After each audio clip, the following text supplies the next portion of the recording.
This weekend, I'm concluding a trip to Asia, whose purpose was to open new markets for American products in this fast-growing part of the world. The economic battle for these markets is fierce, and we're up against strong competitors.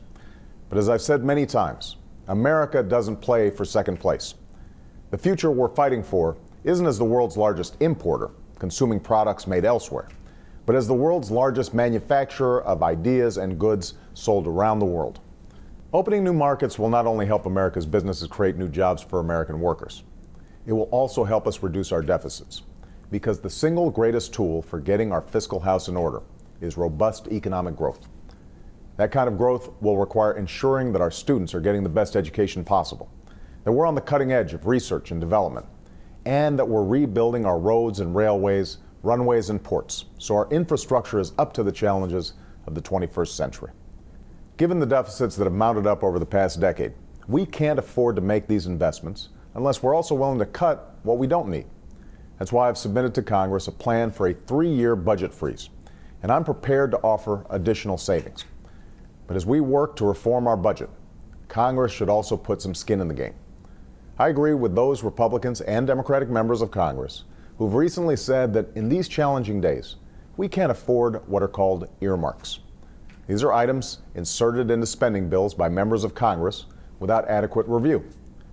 Now, some of these earmarks support worthy projects in our local communities, but many others do not. We can't afford bridges to nowhere like the one that was planned a few years back in Alaska. Earmarks like these represent a relatively small part of overall federal spending, but when it comes to signaling our commitment to fiscal responsibility, addressing them would have an important impact. As a senator, I helped eliminate anonymous earmarks and created new measures of transparency so Americans can better follow how their tax dollars are being spent. As president, time and again, I've called for new limitations on earmarks. We've reduced the cost of earmarks by over $3 billion, and we've put in place higher standards of transparency by putting as much information as possible on earmarks.gov. In fact, this week, we updated the site with more information about where last year's earmarks were actually spent, and made it easier to look up members of Congress and the earmarks they fought for. Today, we have a chance to go further. We have a chance not only to shine a light on a bad Washington habit that wastes billions of taxpayer dollars, but take a step towards restoring public trust.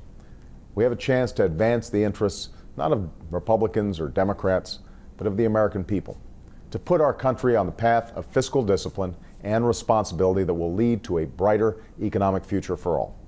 And that's a future I hope we can reach across party lines to build together. Thanks, everybody, and have a great weekend.